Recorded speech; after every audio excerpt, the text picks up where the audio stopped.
What we've got here is failure to communicate. From sunny Southern California, we bring you Meet Bridget, a podcast for building confident communication and female badassery. We spotlight women who have bridged the gaps in their lives by building strong relationships and speaking their teenage dreams into reality. And the crazy thing is that these medications do work for weight loss, but they don't just work for weight loss scot-free, right? It's not without its risks. Welcome back to season 3 of Meet Bridget. Keshiia and I partnered on a conversational episode last week. You guys heard part 1 of our convo on body image, and our conversation was long, windy, and fun. We just didn't want to cut it off for you guys, so we split this episode into 2 parts. And please enjoy part 2 of body image. If you haven't heard the first part and you're looking for it, go on back to our feed and check it out. Like, comment, let us know what you're into, what you want to hear us talk about next. But yes, I enjoy part 2. Well, I mean, I think we've gone so many different directions, but you and I wanted to talk a little bit about like pop culture and, all of the different like portrayals of body image and the topics relevant to this subject. And one was, I know that like it came out recently, some research that Instagram had been hiding, that they'd done these studies to see like the effects of Instagram and other social media outlets on young women, and how so many different data points about like, yes, super harmful, definitely harmful, no doubt about it. Some of the things, that were in these studies were like outright eating disorder risks increased with social media use, depression, low self esteem, appearance anxiety, and body dissatisfaction, all associated with Instagram use. Posting selfies, even if you can edit and change them, impacts mood. Social media use increased desire for cosmetic surgery. That literal brain activity changes when you get a like. Like they used imaging to show like what happens in the brain when you get likes. I mean, there's just so many data points in this study about just like how social media really does not do good things for our, self-esteem and body image as Well, it's tied to that. it's so wild too because it's so fast, right? It's like Yeah. information is immediate. We don't Yeah. even have dial-up anymore where you'd have to wait like the 30 extra seconds for the information to come through. There's no pixelation. Like if Instagram's down for like 30 minutes, the world freaks out. And I think Yeah. that's part of this is like that dopamine surge, that you get with a like that's immediate. It's so much faster than it used to be when we were in like junior high and high school and you're comparing yourself to somebody in real life in the flesh like every 30 minutes, or passing them in the hallway. Now it's like you literally at your fingertips can compare yourself to hundreds of people in 60 seconds. You can post a Yeah. picture and get hundreds of thousands of likes in one go, or conversely, be the person that gets like no likes and then you're associating that negatively, with emotions. It's just such a different world, but it's the real world. And like, this is how Yeah. people are absorbing information. And like, this is the new comparison. And so it's like so much more intense. Yeah. And it's like it is a tool, and I think that as we've all increased use over the years that it's been a thing, and that it's grown and been like a very real part of how we get information, and how we connect to other people, it's like we've trained ourselves to just that, to basically compare ourselves in the lightning quick seconds, without even realizing or digesting that it's like, oh, I saw this image, and like, I might not even be realizing that I'm comparing myself to that person, but that's what I'm doing. On the flip side of those studies, it's also that like reducing use of social media or controlling it, or kind of using your own internal like disclaimers of like, oh, I'm not comparing myself, or I'm going to unfollow people who that trigger those reactions in myself, like mindful social media use can actually reduce feelings of loneliness and depression. So I just think it's like, especially with the girls that we work with, it is harder than ever to be a young person, or specifically young women for our audience, in the face of social media, because it's just this whole different landscape. So it's wild. I mean, I work in the healthcare space when we're not working on Bridget. And I work in the concierge healthcare space specifically. And one of the things I'm seeing with my clients, so I saw it with my clients first, actually, and now we're seeing it all over the place. But like a year ago, some of my clients were starting to ask about the skinny jabs, which we'd like never really heard of referred to that. And that's because like in the UK, they were starting to market things like Ozempic and Trulicity, which are traditionally diabetes medications to the regular population as like a weight loss drug. And they were calling it the skinny jab.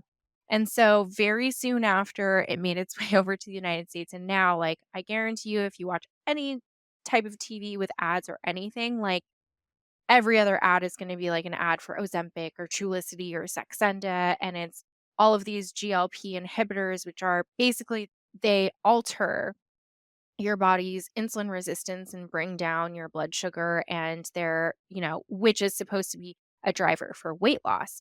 And the crazy thing is that these medications do work for weight loss, but they don't just work for weight loss scot free, right? It's not without its risks. And yet, right now, there are people that don't technically need it from like a BMI standpoint that are using this medication as weight loss. And it's starting to come out like, and then it's like making its way through like the media circuit. Like, I think CNN published something and like Forbes published something and, like, it's all over social media, like, now if you're on Instagram like, I'm sure once I open my Instagram again, because my phone's sitting next to me, I'll get, like, a targeted ad for, like, Wegovy or, like, one of those, like, things. It's like, "Okay, if you wanna lose weight, like, sign up here and, like, our doctor will evaluate you," whatever.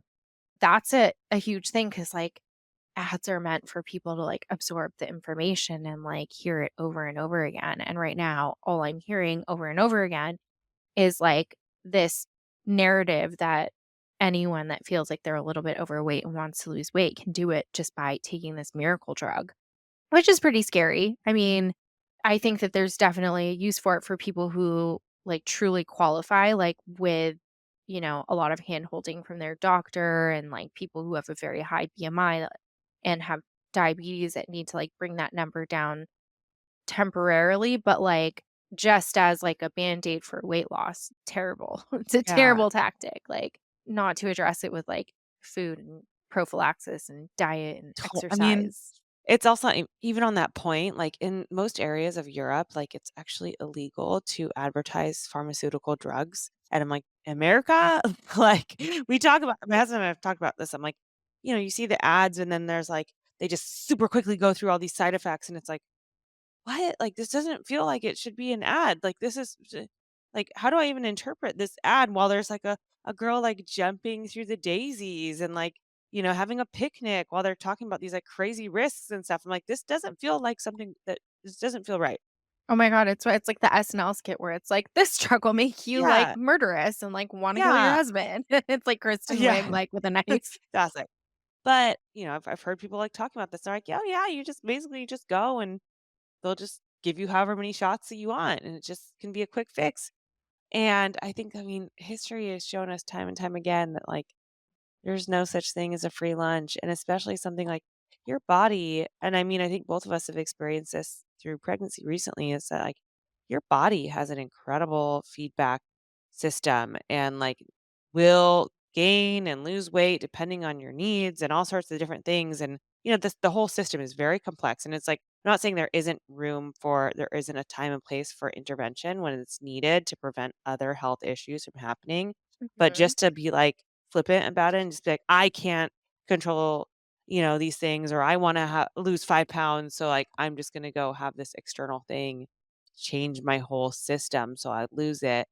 I mean, I work with an endocrinologist who is a doctor of to be broad about it, like, the doctors that work with your hormone systems, and my endocrinologist, I work with him because I've had thyroid issues, but he also has a lot of, like, diabetic patients and stuff. I asked him, I was like, "What do you think about this, like, trend of this stuff being, like, everywhere?" And he was like, anything that accelerates, a certain system, which in this case is, like, the system controlling, the weight loss, there's always something else that's kinda it's taking from or isn't being seen or is being masked, and he's like, "I think long term, there's gonna be some, like, pretty aggressive, immune system issues or other systemic issues that can come from just like casually taking a medication like this. So, but I mean, the pressure is there. It's crazy. And especially when it's like, I hate this narrative. It's Mhm. like, oh, the Hollywood shot.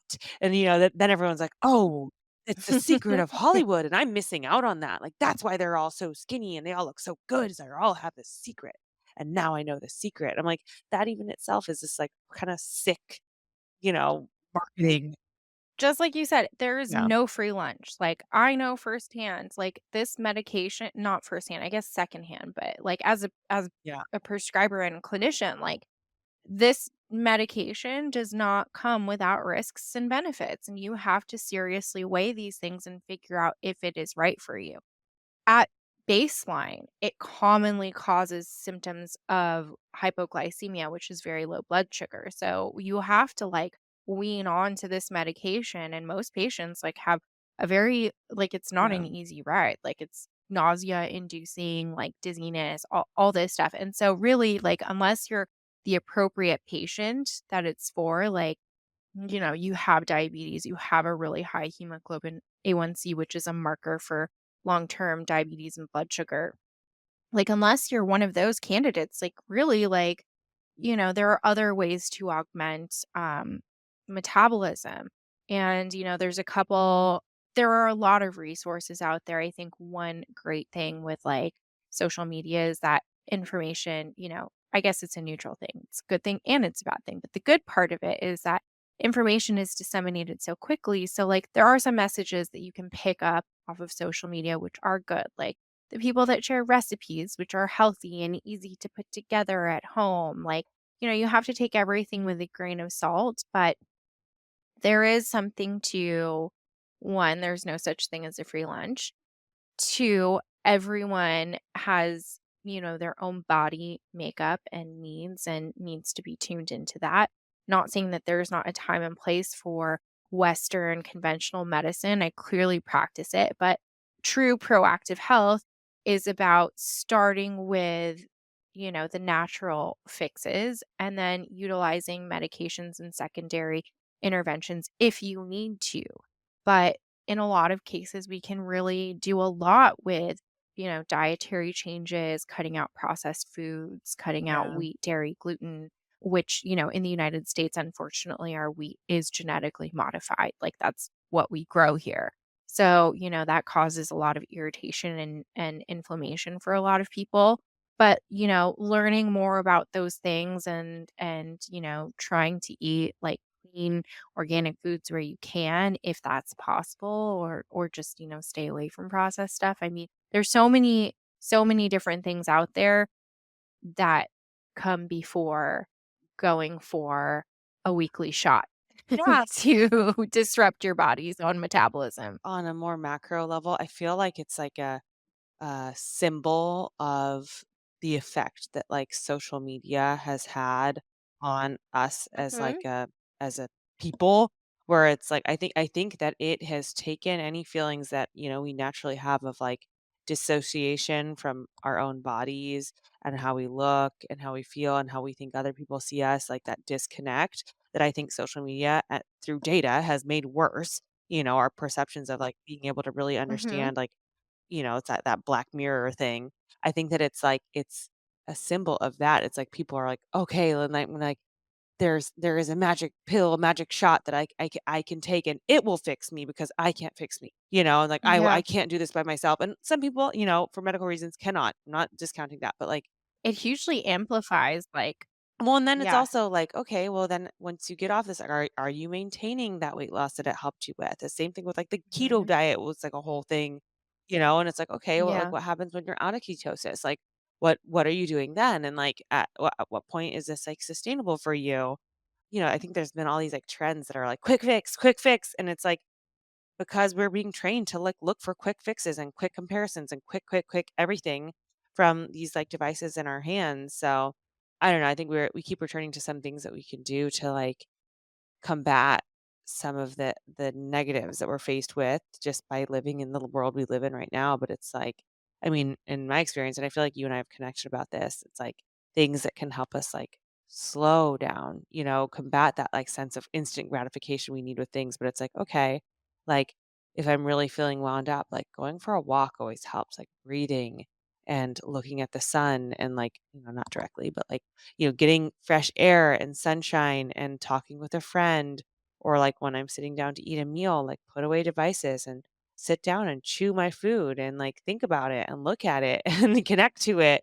Just all these different things that we can do. Just like literally, it almost feels silly. It's like, chew your food. Like, who doesn't do that? But I can tell you, as a mom of Yeah. two, there are plenty of times where I've like sat down with a meal in front of me and I'm like, You "Oh, just it's gone. inhale. It's gone." And it's like really shocking that like how unconsciously we can do so much with all the demands that are on us as. I completely agree. I think there's really something to slowing down and having a discerning eye. And I think it kind of goes back to what we were saying about like the toxic positivity and body neutrality. It's like there is no one size fits all. There is no one proper answer or immediate quick fix. It's kind of like to do this right, to like do the therapy right, to like sit in your body, you have to actually sit. And that's the problem with social media is it's so instantaneous that it eliminates the waiting, and I think that, like, as a culture, we've gotten really used to no longer waiting and no longer sitting, no longer being patient because we don't have to be. But there's something really, really necessary and healthy about, meditating through these actions, like sitting and, like you said, chewing your food and like taking the time to, do an action like any action, and be uncomfortable and think about the thing and, that like drawing out the action. There's actually a Japanese thing, and I can't remember the name, but it's like they have this art of eating your food really, really mindfully and slowly. And like it's an actual like practice in Japan that some of like the older Japanese people do, where they'll sit and they'll like literally chew their food for like a full minute before swallowing. But it takes them back to being very, very present in their body and enjoying the food and absorbing the flavor and appreciating the nourishment. And like, it seems very, very silly, but think about the last time you actually took a second to like sit down and have a meal and like appreciate each bite of food that you Yeah. were having. I mean, not everybody has that luxury.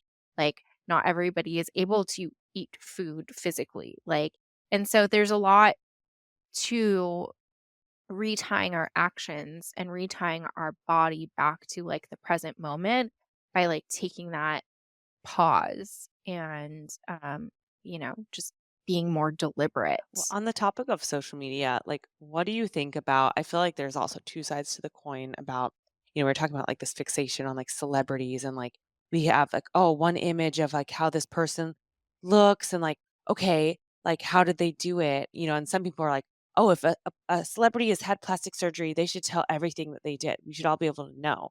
And other people are like, oh, no, like it's your right to be like totally private. They don't have to share anything that they did. And I feel like you see both of this and there's like people are very adamant on both sides and it's also like, okay, but like the deeper like fixation on that celebrity or what they are are not sharing is like, why are we fixating on one on them, in the first place? I don't Yeah. know. Yeah. I can relate to both No, sides of I that. Like part of me is like, I have an insatiable curiosity. I'm like, but like the whole Kim Kardashian thing. I'm like, well, like literally like one week she had these like crazy hips and stuff, and then like the next week, like her face and her whole body looks totally different. I'm like, I'm just curious. Like, what happened yeah. there? Like, just share it. Like, I'm just curious. But I'm like, I don't have the desire or means to like recreate what you're doing, but like this is like scientifically like really interesting.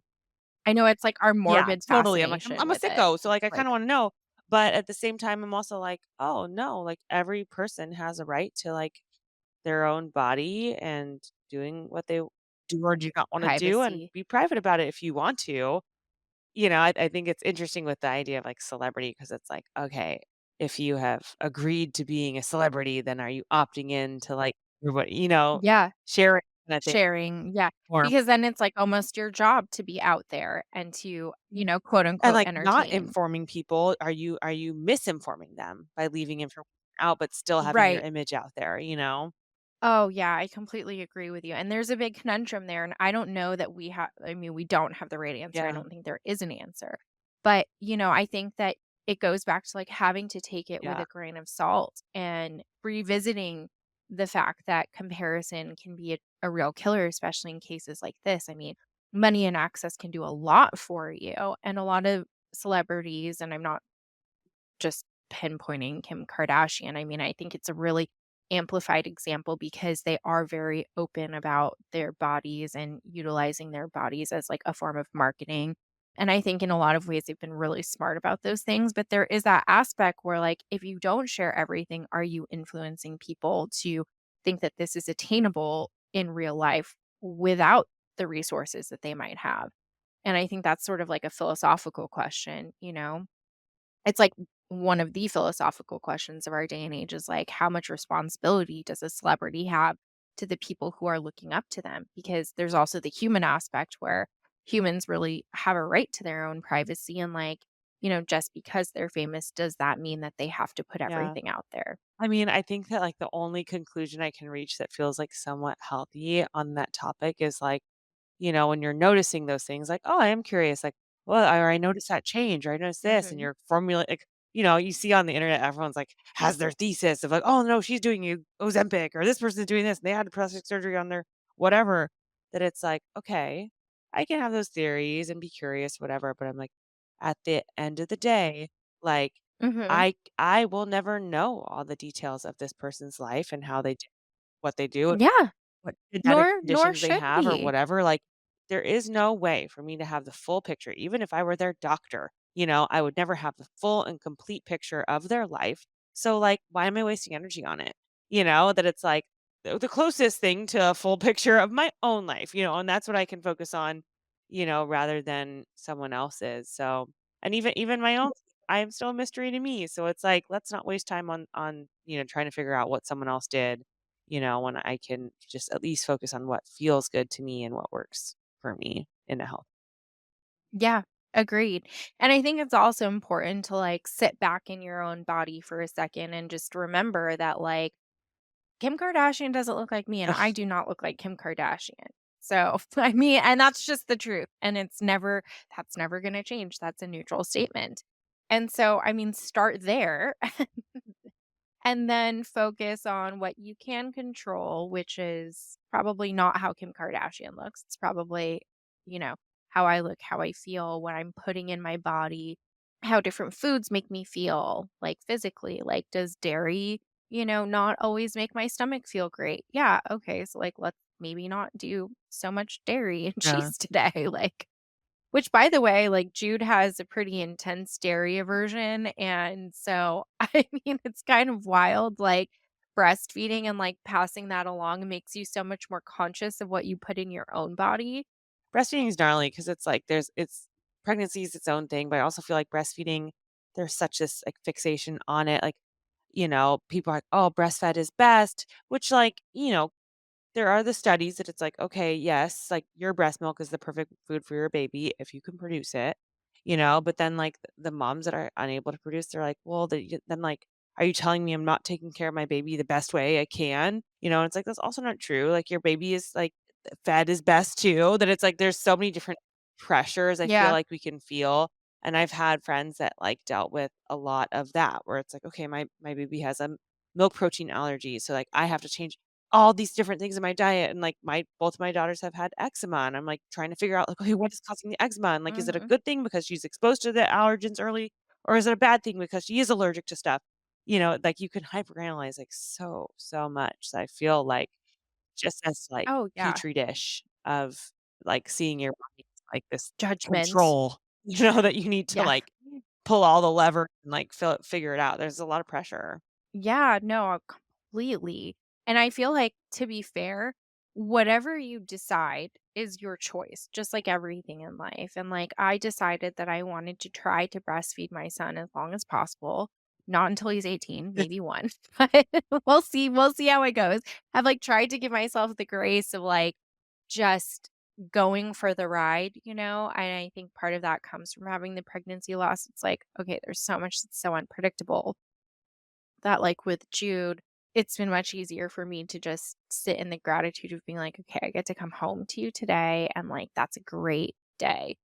But like with breastfeeding, I mean, it's been challenging like in its own right by itself. So just to like have the external pressure of like what somebody else thinks like is wild. And to be fair, like I am a nerd for that type of knowledge where it's like breast milk is incredible. It's very adaptive. It is like the perfect food in the same way that our bodies are incredible and adapt to so many different things. Like I think that is the human edge is like we are adaptable animals and that's what sets us apart. Like, it started out with making tools and then fire and now we're making breast milk that augments itself for whatever babies need. That's not the truth for everybody. There's also like socioeconomic factors that come into play. There are, moms that have to work for 8 to 10 hours. Like when I go into work, like I have to pump and then sometimes I forget to pump or I can't pump and then like you know, I had to go back and forth with that like worry early on of like, how is my baby going to be fed? Am I being detrimental by like forcing the breastfeeding issue? Or do I need to just make sure that he Yeah. has food and that it's like food that's as healthy as possible? And like, if I'm not producing enough because my body's like going through changes or I'm under stress, like, am I gonna, like, force myself to, like, insanity by, like, having a pump on me 24 hours a day? Like, no, that's impossible. So, at, like, a certain point, I had to just be like, "Okay, well, now I'm gonna have to switch to formula for some of this and supplement him, like, where I need to because that's what my son needs." I'm sure there are plenty of people that would judge me for that. There's probably plenty of people that would say, like, why are you even bothering to breastfeed if you're working 8 to 10 hours, like, in an office? Like, that seems insane too. It's like, there's no one size fits all, but I think the one absolute wrong here is just trying to prescribe what you think is I best on know. somebody It's else. the same, it's the comparison thing where it's like, I've had moments in both my breastfeeding journeys where it's like, okay, like I am fixated on like the feedings and keeping my supply up and this and that. I'm like, but I need to, if I'm going to continue doing this, it needs to be not at the expense of my general mental health. Or if I start to feel like it is and I Mhm. still don't want to stop breastfeeding, how will I address my mental health so that I can, like, I'm like, because me not being mentally strong, healthy, and there for my child is detrimental to them too, So it's just like I need to take care of myself, my body and soul so that I can be, the best mom to my kids as possible too. In addition to, all these like physical pressures of are you breastfeeding, are you this, are you that, I think that returning to that sense of self and rather than being like, oh, but my friend down the street is doing this and this person on the internet is saying to do this. And my, like there's so many external opinions that you can compare to, and it just takes you further away from what you ultimately have to decide is for you. Yeah, I completely agree. I also really like that you just tied in mind, body, and soul. And I want to make a quick point, another nerdy thing, which actually is making its rounds on social media, but it's that whole mind gut connection, which is like that is a real thing. Like 70% of your serotonin is developed in your gut. And, previously, like we in medicine did not see mental health as being tied to physical health as much as we're seeing it now. And I think this is where what you feed your body with really, affects like how your mind is and how you're feeling mentally affects how your body is doing. There's a real thing called psychosomatic presentation where, if you're super, super stressed out and you start thinking that you're going to have a symptom, your body will start to respond to that mental trigger because your brain is what drives every single process in your body. So naturally, like, if you just keep telling yourself you're itchy, you're gonna start itching and having hives, and your body will actually release histamine. And then, like, you'll go into that, like, histamine response, inflamed, like, Yeah. itchy state. So I think bringing up mind, body, and soul, a lot of body image is driven by how we see ourselves, which is driven by how we're feeling mentally and emotionally. They're three different things, right? Like mind, body, soul, but they're also one thing, which is you and me and like how we exist. And so I think that that's another thing we need to be really mindful about. Again, neutral characteristic, neutral statement, but like it all all our inner workings come together. I know. And it's funny 'cause, like, you and I have talked a lot about, our recovery postpartum and stuff and, like, that journey, and I think we try to address it healthily where it's like, we're always, like, reminding, "Oh, take time," like, people say, like, "Oh, a few months or whatever to just you bounce back and feel like this." We're, like, trying to remind each other to be like, "Do it healthily, but consistency is key. You have to nourish your body enough, especially if you're breastfeeding." Like, this is like there's a lot of things to balance here in a healthy way. So we would talk about this all the time. But I think that in this process, it's still like, it's okay to still have like goals, like I have fitness Mhm, goals where I'm like, oh, like, yeah, aesthetically, I would like to work on this thing. And I think I can do that in a healthy way. And these are the steps I'm going to take to kind of like work on that. And like when I see progress, I'm going to appreciate it and stuff like that's okay to still like have physical goals and want your body to like do certain things, within the scope of reality. So we're talking about this and I have definitely noticed and like, work with a trainer. I'm like, a person that really enjoys like working towards physical goals and using nutrition and wellness and fitness and sleep and all these things and seeing how they can come mhm, together. And I've definitely found that I'm like, wow, stress, even just like daily, day in, day out stress, like makes me hold on to a little extra puff, a little extra, like whatever it is, fluid, fat, stuff that like my body, I notice like every time I go on like a vacation or I have just like a really wonderful emotional week, I'm like, I just mhm. feel like I can see the results in the mirror, regardless of like if the rest of my routine has stayed exactly the same. I'm like the amount of stress and mindlessness, like how that can have an effect on, your body or stopping your goals is amazing. Yeah, it's that cortisol release because Yeah. it's, fight or flight is a very real thing. I mean, our bodies are designed to retain nutrition and water for stressful situations because pre-civilization, when we were still animals roaming the earth with other animals, it's like if you were under attack and you had to run, you needed to hold on to your nutrients. Like you didn't have time to like have your metabolism going. Similarly, like if you are at rest, like you need to hold on to water. Like if especially like if it's a stressful situation, like our bodies are meant to adapt and respond in that way. And as evolved as we are still very much animals in the way that our bodies work, in the way that we understand each other, in the way that we're social. Humans are animals. That's my spiel. Yeah. Like, No, but no, it's like there are so many different, like, mechanisms too of our bodies that I think that, like, it's just a never ending, like, discovery process. Like, I was working mhm. with a trainer prior to my wedding, and I remember, like, in one day like, I mean, I'm 6 feet tall, so take that.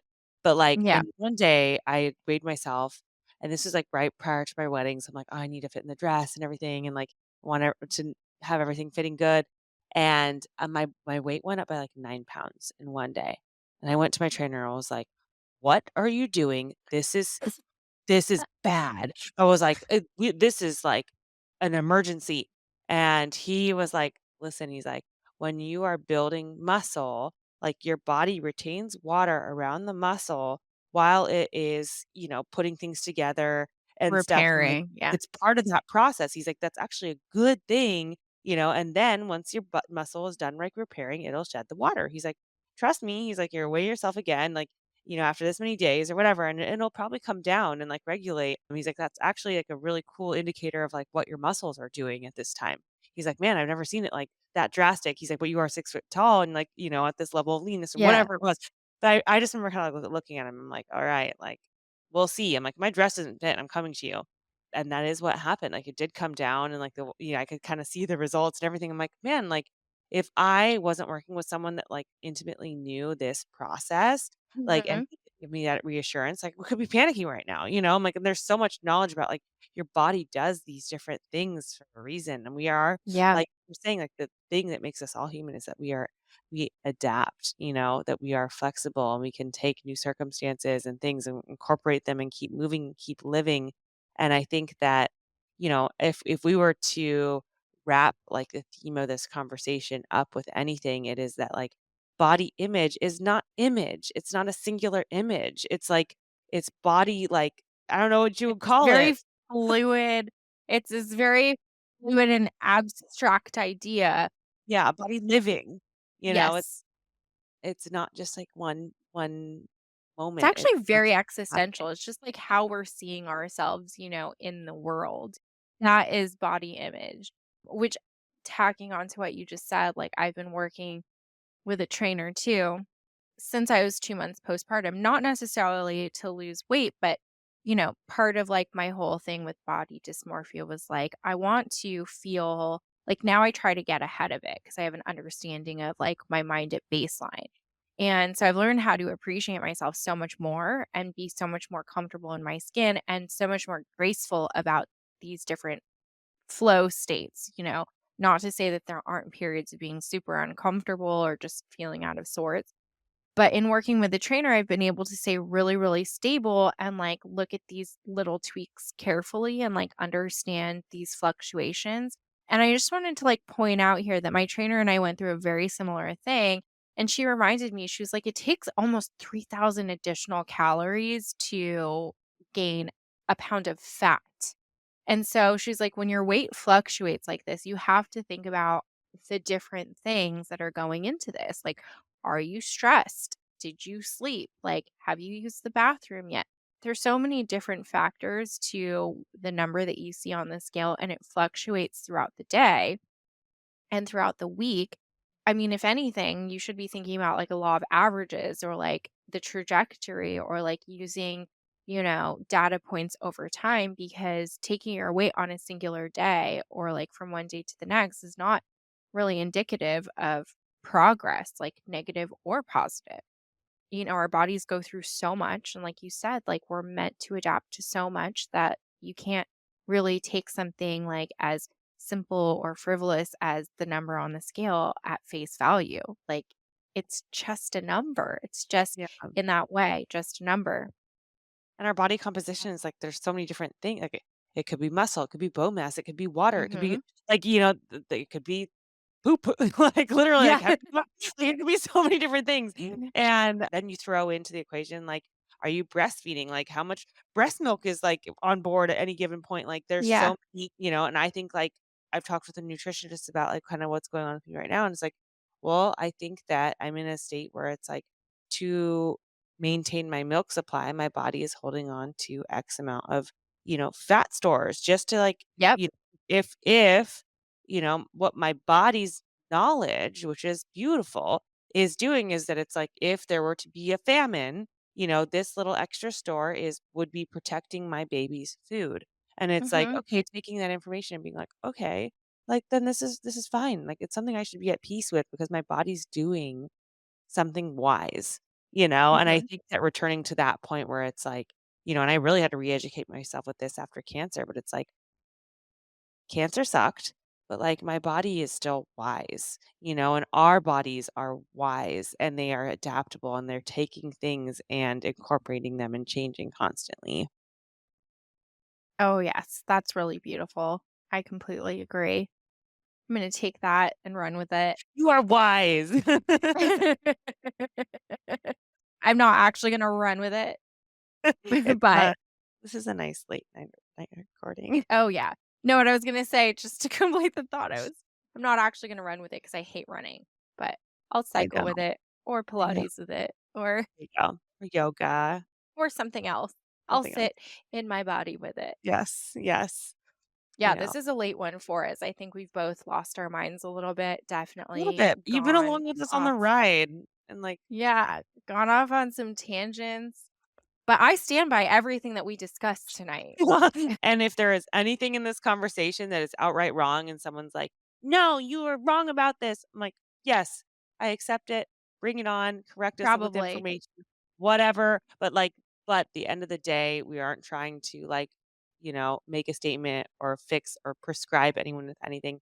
We hope that like, this sharing of our personal experiences and takes on, body image as a topic, as we've lived it. You just hope that maybe at some point in this conversation you felt like oh my God, I had that too, or like, wow, like I wouldn't have expected you to have gone through this thing or whatever it is.